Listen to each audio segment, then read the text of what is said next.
அஸ்ஸலாமு அலைக்கும். Hi friends, welcome to boiling pot recipes. நம்ம சேனலில் இன்றைக்கி ஒரு சண்டே விலாக் தான் பார்க்க போகிறோம்.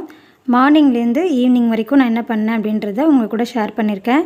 இதில் ரொம்பவே உங்களுக்கு யூஸ்ஃபுல்லான ரெசிபீஸும் இருக்குது. குழந்தைங்கள்லேருந்து பெரியவங்க வரைக்கும் பாலில் கலந்து குடிக்கிற மாதிரி ஒரு பாதாம் பால் பவுடர் மிக்ஸும் எப்படி ரெடி பண்ணுறது ரொம்பவே ஈஸியான மெத்தடில் நான் சொல்லி கொடுத்துருக்கேன். வீடியோவை ஸ்கிப் பண்ணாமல் பாருங்கள். பிடிச்சிருந்ததுன்னா லைக் பண்ணுங்கள். யூஸ்ஃபுல்லாக இருக்கும்னு நினச்சிங்கன்னா உங்கள் ஃபேமிலி அண்ட் ஃப்ரெண்ட்ஸ் கூடயும் ஷேர் பண்ணிக்கோங்க. மறக்காமல் சப்ஸ்கிரைப் பண்ணிக்கோங்க. இப்போ வாங்க வீடியோக்குள்ளே போகலாம். இந்த vlog காலையில் 9 மணிலேருந்து ஸ்டார்ட் ஆகுது. இன்றைக்கி பிரேக்ஃபாஸ்ட்டுக்கு பூரி, அதுக்கு சைட் டிஷ்ஷாக பன்னீர் பட்டர் மசாலா தான் பிளான் பண்ணியிருந்தேன். பூரிக்கு மாவு பிசைஞ்சு வச்சுருக்கேன். அடுத்து பன்னீர் செய்கிறதுக்காக ஃப்ரிட்ஜிலேருந்து பன்னீர், பட்டர், அப்புறமா தக்காளி இதெல்லாமே சில்னஸ் போகிறதுக்காக வெளியில் எடுத்து வச்சிடலாம். எப்போவுமே நம்ம சமைக்கிறதுக்கு முன்னாடி நமக்கு என்னென்ன தேவையோ அதெல்லாமே ஃப்ரிட்ஜிலேருந்து எடுத்து வெளியில் வச்சுட்டிங்க அப்படின்னா சில்னஸ் போயிடும். இப்படி பண்ணுறதுனால நமக்கு டைமும் சேவ் ஆகும், அப்புறமா சிலிண்டரும் சேவ் ஆகும். அதுக்காக தான் தேவையானதெல்லாம் எடுத்து வச்சுட்டு அரிசி உளுந்தும் ஊற வச்சிடலாம் அப்படின்னு சொல்லிவிட்டு அரிசியும் உளுந்தையும் எடுத்துட்டேன். இது ரெண்டையுமே நல்லா வாஷ் பண்ணிவிட்டு நல்ல தண்ணி ஊற்றிட்டு ஊற வச்சிட வேண்டியது தான். உளுந்து நல்லா கழுவுனதுக்கப்புறமா அது கூட 2 டீஸ்பூன் அளவுக்கு வெந்தயமும் சேர்த்துட்டு மூடி போட்டு ஊற வச்சிடலாம். இது ஒரு 6 மணிலேருந்து 8 மணி நேரம் வரைக்கும் நல்லா ஊறணும். அப்படியே இருக்கட்டும். நெக்ஸ்ட்டு நம்ம சைடிஷ்க்கு ரெடி பண்ணிக்கலாம். வெங்காயம், தக்காளிலாம் கட் பண்ணி எடுத்து வச்சுருக்கேன். பன்னீரையும் குட்டி குட்டி பீசஸாக கட் பண்ணி எடுத்துக்கலாம். இந்த பன்னீர் மசாலா பண்ணுறதுக்கு ஒரு மசாலா ரெடி பண்ணணும். அதுக்கு கடாயை அடுப்பில் வச்சுட்டு கடாய் சூடானதுக்கப்புறமா நெய் சேர்த்துக்கிறேன். ஒரு 2 டீஸ்பூன் அளவுக்கு நெய் சேர்த்துட்டு அது கூடவே ஒரு 2 சின்ன துண்டு பட்டை, ஒரு 4-5 கிராம்பு, 1/2 டீஸ்பூன் மல்லி, 1/2 டீஸ்பூன் மிளகு, 1/2 டீஸ்பூன் சீரகம், அது கூடவே பிரியாணி இலை, அப்புறமா ஏலக்காய் அதுவும் சேர்த்துட்டு ஒரு 6-7 முந்திரியும் சேர்த்துட்டு அது கூடவே நறுக்கி வச்சுருக்க வெங்காயத்தையும் சேர்த்துட்டு நல்லா வதக்கிடலாம். இது நல்லா வதங்கினதுக்கப்புறமா தக்காளியும் சேர்த்து வதக்கிக்கலாம். தக்காளி நல்லா சாஃப்டாகிற வரைக்கும் நல்லா வதக்கி எடுத்துக்கலாம். தக்காளி ஓரளவுக்கு வதங்கினதுக்கப்புறமா ஒரு 2 டீஸ்பூன் அளவுக்கு சின்ன டீஸ்பூனில் இஞ்சி பூண்டு பேஸ்ட்டு சேர்த்துக்கலாம். இதுக்கு பதிலாக நீங்கள் ஒரு 4 பல் பூண்டு, ஒரு சின்ன துண்டு இஞ்சி சேர்த்துக்கலாம். அது வதங்கிடுச்சு. அதை ஆற வச்சு அரைச்சிக்கலாம். இப்போ சைடில் பூரி சுடுறதுக்காக எண்ணெய் ஊற்றிக்கலாம். எண்ணெய் காயறதுக்குள்ளே நம்ம பூரிலாம் உருட்டி எடுத்துக்கலாம். இந்த பக்கமாக வானலில் ஒரு 3 டீஸ்பூன் அளவுக்கு எண்ணெய் சேர்த்துருக்கேன். ஒரு 2 பெரிய வெங்காயத்தை இந்த மாதிரி க்யூப்ஸாக கட் பண்ணி எடுத்து வச்சுருக்கேன். அது கூடவே ஒரு பாதி குடமிளகா அதையுமே க்யூபாக கட் பண்ணி எடுத்துக்கலாம். எடுத்துகிட்டு ரெண்டையுமே சேர்த்து நல்லா வதக்கிக்கோங்க. ஓரளவுக்கு வதங்கினா போதும், ரொம்ப ப்ரௌனிஷாக ஆகணும்னு அவசியம் இல்லை. கேப்சிகமும் வெங்காயமும் நல்லா வதங்கினதுக்கப்புறமா நம்ம அரைச்ச பேஸ்ட்டு சேர்த்துக்கலாம்.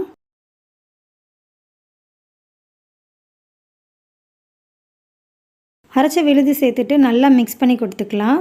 அந்த எண்ணெய் பிரிஞ்சு வர வரைக்கும் ஒரு 2 நிமிஷம் போல் நல்லா வதக்கினதுக்கப்புறமா 1 டீஸ்பூன் அளவுக்கு மிளகாய் தூள் சேர்த்துக்கலாம்.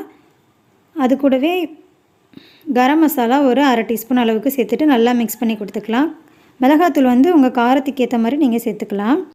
மசாலாலாம் சேர்த்துட்டு தேவையான அளவுக்கு தண்ணியும் சேர்த்து நல்லா மிக்ஸ் பண்ணி கொடுத்துட்டு மூடி போட்டு லோ ஃப்ளேமில் ஒரு 5 மினிட்ஸ் இல்லை அப்படின்னா 10 மினிட்ஸ் கூட வச்சுக்கலாம். அது நல்லா கொதித்து ஒரு திக்கான கன்சிஸ்டன்சி வந்ததுக்கப்புறமா, கிரேவி கன்சிஸ்டன்சி சொல்லுவாங்கள்ல, அது வந்ததுக்கப்புறமா நம்ம கட் பண்ணி வச்சுருக்க பன்னீர் சேர்த்துக்கலாம். நீங்கள் இந்த பன்னீரை பட்டரில் பொரிச்சும் போடலாம். டேஸ்ட்டு சூப்பராக இருக்கும். நான் இன்றைக்கி அப்படியே தான் போட்டிருக்கேன். பன்னீர் சேர்த்துட்டு நல்லா கலந்து விட்டுட்டு ஒரு 5 மினிட்ஸ் அப்படியே விட்டுருங்க. பன்னீர் அந்த மசாலாலாம் நல்லா ஊறி வரணும், அது வரைக்கும் வெயிட் பண்ணுங்கள். அதுக்கப்புறமா ஒரு 2 டீஸ்பூன் அளவுக்கு பால் ஆடை இருக்கு இல்லையா, நம்ம பால் காய்ச்சும் போது மேலே வரும்ல, அந்த ஆடையை எடுத்துகிட்டு அதை நல்லா மிக்ஸ் பண்ணி தண்ணியில் ஒரு 1/4 டீஸ்பூன் அளவுக்கு தண்ணி சேர்த்து நல்லா மிக்ஸ் பண்ணிவிட்டு இந்த மாதிரி ஒரு க்ரீமி கன்சிஸ்டன்சிக்காக தான் அது சேர்க்குறோம். ஒரு 1/4 டம்ளர் அளவுக்கு ஊற்றிட்டு நல்லா மிக்ஸ் பண்ணிவிட்டு அது கூடவே ஒரு 2 டீஸ்பூன் அளவுக்கு பட்டர் இருக்கும், அதுவும் சேர்த்துட்டு நல்லா மிக்ஸ் பண்ணிவிட்டு கொத்தமல்லி தழை தூவி இறக்குனா சூப்பரான பன்னீர் பட்டர் மசாலா ரெடி ஆகிடும். இது சிம்பிளான கிரேவி, பூரி சப்பாத்திக்கெல்லாம் சூப்பராக இருக்கும். ட்ரை பண்ணி பாருங்கள். குழந்தைங்க வீட்டில் இருக்கும்போது இந்த மாதிரி ப்ரோட்டீன் ரிச்சான பன்னீர் பட்டர் மசாலா செஞ்சு கொடுங்க. ரொம்பவே டேஸ்ட்டாக விரும்பி சாப்பிடுவாங்க. நீங்களும் ட்ரை பண்ணிவிட்டு உங்கள் ஃபீட்பேக்கை கமெண்ட்டில் சொல்லுங்கள். இப்போ டிஃபன் ரெடி ஆகிடுச்சு. நம்ம கவுண்டர் டாப் எல்லாத்தையுமே க்ளீன் பண்ணி எடுத்துடலாம். கையோடு நீங்கள் இந்த மாதிரி க்ளீன் பண்ணிட்டீங்க அப்படின்னா அடுத்து நமக்கு லஞ்சு செய்கிறதுக்கு ரொம்பவே ஈஸியாக இருக்கும். கிச்சனை பார்க்கும்போது மெஸ்ஸியாக இருந்ததுன்னா நம்மளால் சமைக்கிறதுக்கு ரொம்பவே சிரமப்படுவோம். எரிச்சலாக இருக்க மாதிரி இருக்கும் இல்லையா, அதுக்காக இந்த மாதிரி கவுண்டர் டாப்பு ஸ்டவ் எல்லாத்தையுமே நல்லா க்ளீன் பண்ணிவிட்டு அப்புறமா நீங்கள் ரெஸ்ட் எடுத்துகிட்டு அப்புறமா வந்து லன்ச் பண்ணலாம். ரொம்பவே ஈஸியாக இருக்கும். அதே மாதிரி சமைச்சு முடிச்சதுக்கப்புறமா நம்ம எந்தெந்த பாத்திரம் கழுவணுமோ அதெல்லாம் எடுத்து சிங்கில் போட்டுட்டு அதுக்கப்புறமா க்ளீன் பண்ணிவிடுங்க. அதுக்கப்புறமா நீங்கள் கழுவும்போது ரொம்பவே ஈஸியாக இருக்கும். இந்த டிப்பை ட்ரை பண்ணி பாருங்கள், கண்டிப்பாக உங்களுக்கு யூஸ்ஃபுல்லாக இருக்கும். பிரேக்ஃபாஸ்ட் முடிச்சுட்டு வீடெல்லாம் பெருக்கி விட்டுட்டு 11 மணி போல் கிச்சனுக்கு வந்தாச்சு லன்ச் ப்ரிப்பேர் பண்ணலான்ட்டு. இன்றைக்கி லஞ்சுக்கு வந்து தேங்காய் சோறு, பைத்தானம், அப்புறமா வந்து எறா தொக்கு தான் பண்ணலான்னு பிளான் பண்ணியிருக்கேன். ஸோ ரைஸ் ஊற வச்சுட்டு நம்ம எறாவுமே ஃப்ரிட்ஜிலேருந்து எடுத்து சில்னஸ் போகிறதுக்காக வெளியில் வச்சாச்சு. இந்த பக்கம் ஒரு அடுப்பில் பாசிப்பருப்பு எடுத்திருக்கேன் பைத்தானத்துக்காக. அதை வந்து வறுத்துட்டு 2 தடவை வாஷ் பண்ணிவிட்டு அப்புறமா ஒரு 1/2 டீஸ்பூன் அளவுக்கு மஞ்சள்தூள் சேர்த்து மூடி போட்டு 2 விசில் வச்சிடலாம். இந்த பக்கம் காலையில் சாப்பிட்ட வெசல்ஸ்லாம் இருந்துச்சு இல்லையா சிங்கில், அதையும் கழுவியாச்சு. இந்த பக்கம் குக்கர் வச்சுருந்தோம் இல்லையா, அதுவுமே 2 விசில் வந்துடுச்சு. அப்படியே இருக்கட்டும். நெக்ஸ்ட்டு வந்து நம்ம எறா தொக்கு பண்ணுறதுக்காக எறாவை ஃபஸ்ட்டு மேரினேட் பண்ணிக்கலாம். இதுக்கு வந்து 1/2 கிலோ அளவுக்கு எறா எடுத்திருக்கேன்.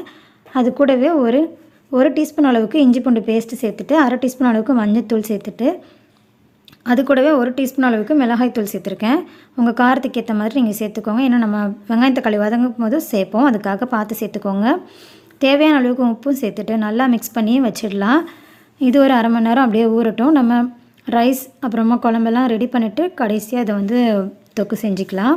இது கூடவே கொஞ்சமாக கருவேப்பிலை போட்டு பெரட்டி வச்சிட்டிங்கன்னா வாசனையாக இருக்கும். கண்டிப்பாக சேர்த்துக்கோங்க, சூப்பராக டேஸ்ட்டாக இருக்கும்.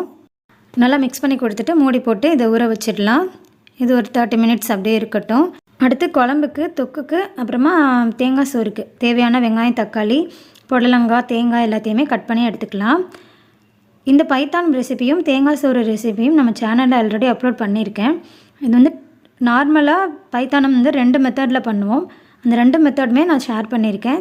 வேணுன்றவங்க செக் பண்ணிக்கோங்க, நான் டிஸ்கிரிப்ஷனில் லிங்க் தரேன். அடுத்து நம்ம ரைஸும் குழம்பும் தாளிச்சிடலாம். ஒரு பக்கம் ரைஸ், ஒரு பக்கம் குழம்பு தாளிக்கிறதுக்கு வச்சுருக்கேன். குக்கரில் நெய், எண்ணெய், பட்டை, கிராம்பு, ஏலக்காய், பிரியாணி இலை, வெங்காயம், அது கூடவே ரம்ப இலையும் சேர்த்துட்டு நல்லா வதக்கிக்கலாம். வெங்காயம் நல்லா வதங்கினதுக்கப்புறமா இஞ்சி பூண்டு பேஸ்ட்டு சேர்த்துட்டு இஞ்சி பூண்டு பேஸ்ட்டு நல்லா பச்சை வாசனை போனதுக்கப்புறமா தக்காளியும் ஆட் பண்ணி நல்லா வதக்கினதுக்கப்புறமா ஒரு தேங்காயில் பால் எடுத்து வச்சிருந்தோம் இல்லையா, அந்த பாலை சேர்த்துக்கலாம். சேர்த்துட்டு தேவையான அளவுக்கு உப்பும் சேர்த்து நல்லா மிக்ஸ் பண்ணிவிட்டு நுர பொங்குற ஸ்டேஜ் வரும்போது அரிசி சேர்த்துட்டு நல்லா மிக்ஸ் பண்ணிவிட்டு கொதிக்க விட்டுட்டு அதுக்கப்புறமா லோ ஃப்ளேமில் வச்சு ஒரு 10 நிமிஷம் ஒரே ஒரு விசில் வச்சா போதும். 10 நிமிஷம் லோ ஃப்ளேமில் வச்சுட்டு ஒரு விசில் வச்சா போதும். நமக்கு தேங்காய் சோறு ரெடி ஆகிடும்.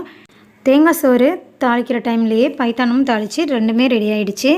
அடுத்து தொக்கு செஞ்சுக்கலாம். அதுக்கு வந்து ஸ்டவ்வில் கடாய் வச்சுட்டு கடாய் சூடானதுக்கப்புறமா ஒரு 2 டேபிள் ஸ்பூன் அளவுக்கு எண்ணெய் சேர்த்துக்கலாம். எண்ணெய் சூடானதும் கருவேப்பிலை சேர்த்துட்டு கருவேப்பிலை நல்லா பொரியிற வரைக்கும் வெயிட் பண்ணுங்கள். அந்த பொரிஞ்சு ஒரு ஸ்மெல் வரும் இல்லையா, அந்த ஸ்மெல் வர வரைக்கும் வெயிட் பண்ணுங்கள். அதுக்கப்புறமா நம்ம நறுக்கி வச்சுருக்க வெங்காயம் சேர்த்துக்கலாம். இது வந்து ஒரு 3 பெரிய வெங்காயம், மீடியம் சைஸில் 3 பெரிய வெங்காயம் சேர்த்துருக்கேன். வெங்காயம் சேர்த்துட்டு நல்லா பொன்னிறமாக வதங்கினதுக்கப்புறமா ஒரு 2 டீஸ்பூன் அளவுக்கு, சின்ன டீஸ்பூனில் 2 டீஸ்பூன் அளவுக்கு இஞ்சி பூண்டு பேஸ்ட்டு சேர்த்துட்டு நல்லா வதக்கி விட்டுடலாம். இஞ்சி பூண்டு சேர்த்துட்டு உடனே உப்பு சேர்த்துட்டிங்கன்னா அடி பிடிக்காது. கொஞ்சமாக உப்பும் சேர்த்துட்டு நல்லா வதக்கி விட்டுடலாம். இஞ்சி பூண்டோட பச்சை வாசனை போகிற வரைக்கும் நல்லா வதக்கணும். இஞ்சி பூண்டோட பச்சை வாசனை போனதுக்கப்புறமா 2 பெரிய தக்காளியை இந்த மாதிரி பொடியாக நறுக்கி சேர்த்துக்கோங்க. தக்காளி நல்லா சாஃப்ட் ஆகிற வரைக்கும் நல்லா குக் ஆகணும், நல்லா வதக்கி எடுத்துக்கணும். இப்போ இந்தளவுக்கு தக்காளி நல்லா சாஃப்டாகி வந்துடுச்சு. இப்போ நமக்கு தக்காளியே தெரியல பார்த்தீங்களா, தக்காளி தோல் அந்தளவுக்கு நல்லா வதங்கணும். இந்தளவுக்கு வதங்கினா தான் அந்த தொக்கு நல்லா டேஸ்ட் கொடுக்கும். தக்காளி வதங்கினதுக்கப்புறமா 1/4 டீஸ்பூன் அளவுக்கு மஞ்சள் தூள், ஒரு 1/2 டீஸ்பூன் அளவுக்கு மிளகாய் தூள் சேர்த்துக்கலாம். ஏற்கனவே நம்ம இறால சேர்த்துருக்கிறதுனால பார்த்து சேர்த்துக்கோங்க. மஞ்சத்தூள், மிளகாய்த்தூள் சேர்த்துட்டு நல்லா மிக்ஸ் பண்ணி கொடுத்துட்டு குழம்பு மிளகாய்த்தூள், நம்ம மீன் குழம்புக்கெலாம் யூஸ் பண்ணுவோம் இல்லையா, அந்த குழம்பு மிளகாய்த்தூள் 2 டீஸ்பூன் அளவுக்கு சேர்த்துக்கலாம். சேர்த்துட்டு நல்லா மிக்ஸ் பண்ணிடலாம். லோ ஃப்ளேம்லேயே வச்சுக்கோங்க. ஹை ஃப்ளேமில் வச்சுட்டிங்க அப்படின்னா மசாலா வந்து கருகிறதுக்கு வாய்ப்பு இருக்குது. மசாலாலாம் சேர்த்துட்டு நல்லா மிக்ஸ் பண்ண கொடுத்ததுக்கப்புறமா நம்ம மேரினேட் பண்ணி வச்சுருக்க ப்ரான் சேர்த்துக்கலாம். ப்ரானையும் சேர்த்துட்டு நல்லா வதக்கி விட்டுடலாம். தண்ணி எதுவுமே சேர்க்கக்கூடாது இந்த ஸ்டேஜில். ஒரு 2 நிமிஷம் போல் வதங்கினதுக்கப்புறமா தேவையான அளவுக்கு தண்ணி சேர்த்துட்டு நல்லா மிக்ஸ் பண்ணிடலாம். அதிகமாக சேர்த்துறாதீங்க, ஏன்னா எறாவுமே தண்ணி விடும். அதனால் ஒரு 5 நிமிஷத்துலேயே நல்லா குக் ஆகி வந்துடும் எறா. சீக்கிரமாக டக்குன்னு நமக்கு ரெடி பண்ணிடலாம் இந்த தொக்கு. இப்போ மூடி போட்டு குக் பண்ணதுக்கு அப்புறமா ஓரளவுக்கு திக்னஸ் வந்ததுக்கப்புறமா நம்ம ஒரு 1/4 மூடி தேங்காவை அரைச்சிட்டு பால் எடுத்து அந்த கெட்டி பால் மட்டும் சேர்த்துக்கோங்க. இது ஒரு ரிச்சான டேஸ்ட்டு கொடுக்கும். இந்த தொக்கோட டேஸ்ட் வந்து அதிகப்படுத்துகிறதே இந்த தேங்காய் பால் தான்.